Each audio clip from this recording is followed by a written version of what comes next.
All right, welcome back to the channel. So, according to the boxing media, these boys is wild. Gervonta Davis gets punked by Khabib and the UFC. They forced Gervonta Davis off of his original date to Halloween because he didn't want to compete with the UFC because they're scared that this pay-per-view was going to fail. So says the boxing media.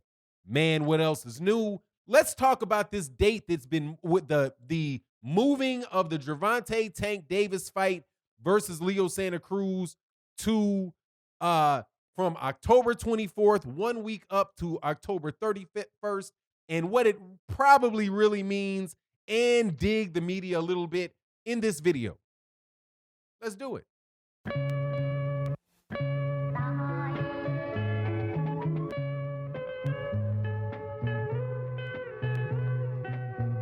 All right, welcome back to the channel. So, Gervonta Tank Davis, who is the WBA 135-pound champion, along with the other, not the real champion in the division. I got to say this every time because the real champions in that division are Vasily Lomachenko, Teofimo Lopez, and Devin Haney.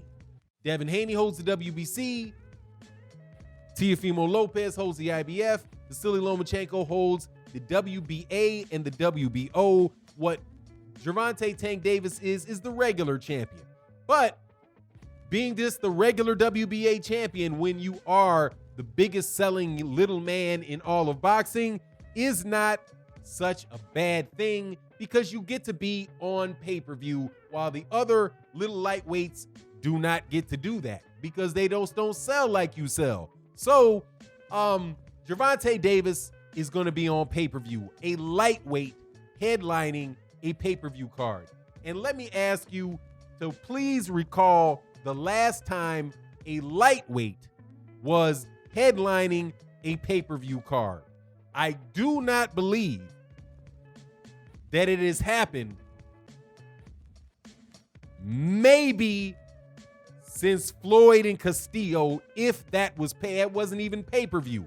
It isn't even, I can't remember the last time that's happened. That's how big Gervonta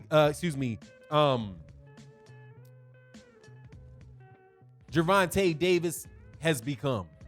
Now, he has sold out, just so I can give you the numbers so you just don't say, Fanon, you're just jocking Gervonta. You're jocking Gervonta. No, I'm not jocking Gervonta.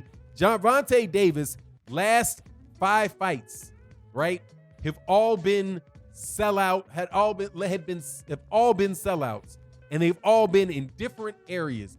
4 of those, though, have been ones where he headlined, and this one will be the 5th. The first one was Francisco when he fought Francisco Fonseca.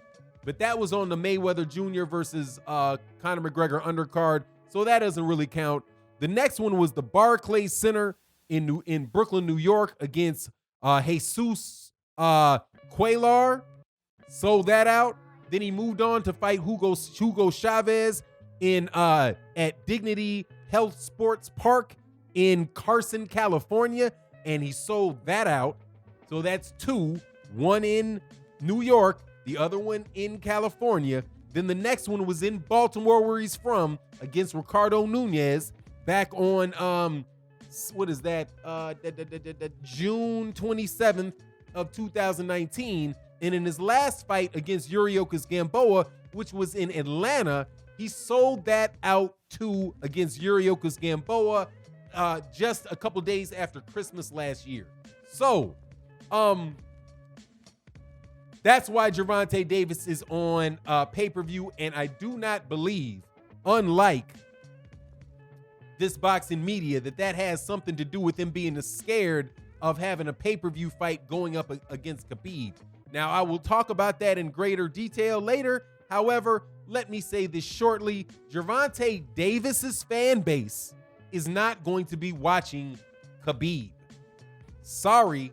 Even though boxing media who seem like they want to be in Khabib's fan base because they always got their eyes looking over here when their sport is over here, right? They keep looking, well, what's going to happen with Jermell Charlo? Jermell's going against the UFC. Dude, if you are a real boxing fan and if you are a member of Jermell Charlo and Jermall Charlo's real fan base, and if you are really a fan of boxing, you wouldn't even worry about that because real boxing fans don't even know UFC cards are coming up.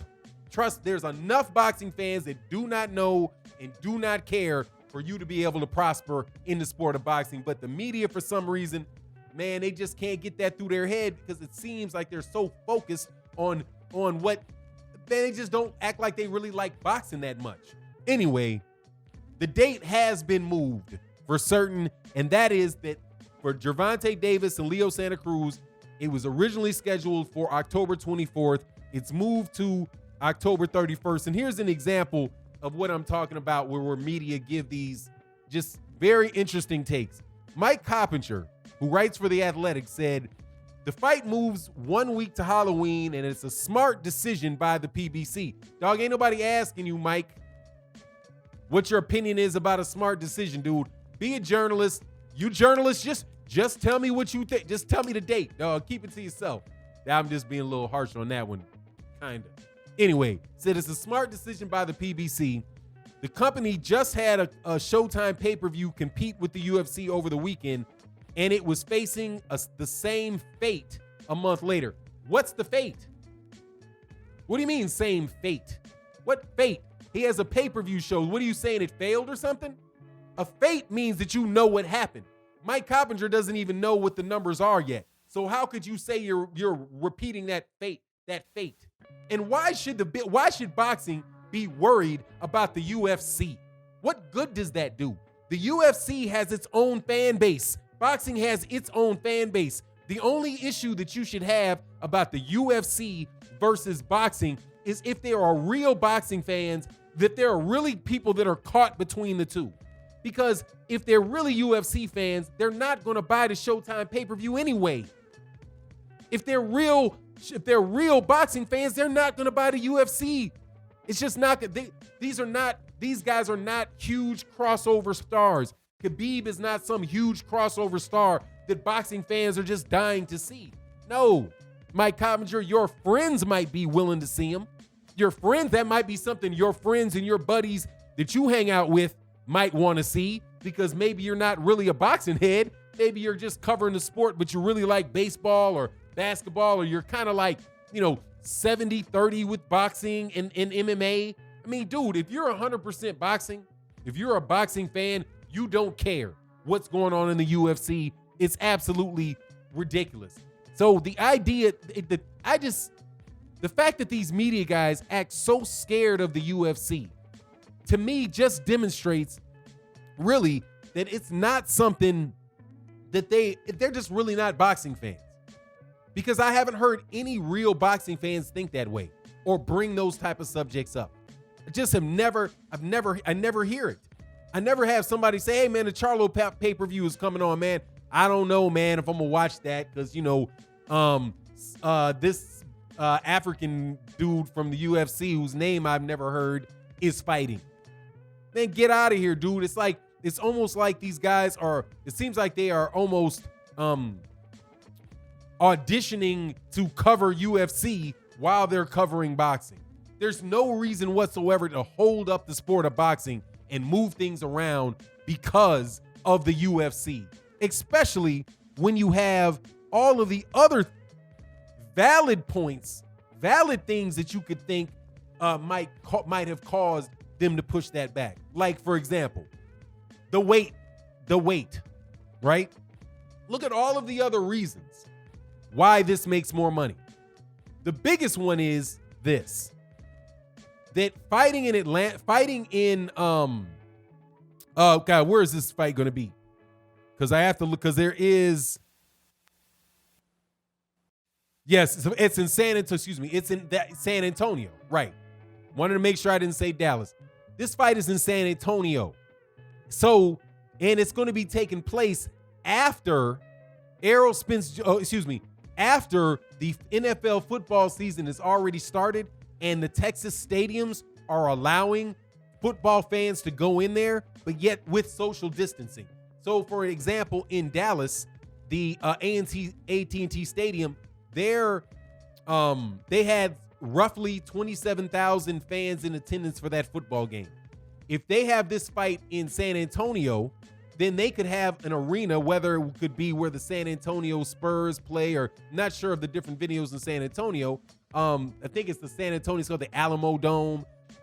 If you have people in there and you have people social distance and you have a Mexican fighter in Leo Santa Cruz and you have a very popular fighter who sold out in 5 other places in Javonte Davis, that adds more money to the pay-per-view. That allows people to create more interest. It helps bring boxing back. So the idea that somehow these media guys would wrap it around Khabib instead of the fact that that particular stadium is open at that particular time and a fight can be made, and it couldn't be made on October 24th in the Alamo Dome because there was something else going on in the Alamo Dome. But on that weekend, the Alamo Dome is open. So you don't think it has anything to do with Texas opening up and the Alamo Dome being available for a fight between a black and a Mexican fighter in a city in a state that has very large Mexican and black population? No, that would be way, way too much like right. Even side benefits like the fact that adds an extra week to Gervonta Davis's training camp makes it a valuable reason to make that fight keep going. To make that fight, to make that move. It makes dollars, it makes sense. That's what it's about. And for these guys to say anything else just is ridiculous. But anyway, it is what it is. You all let me know what you think in the comment section. Thank you so much for supporting in the chat, by becoming a member of the channel, by signing up to the Patreon and supporting on the Patreon, signing up as a member and a channel member, and also coming by the live streams we do Monday through Friday. Thank you guys so much. And with that, I'm out. Peace.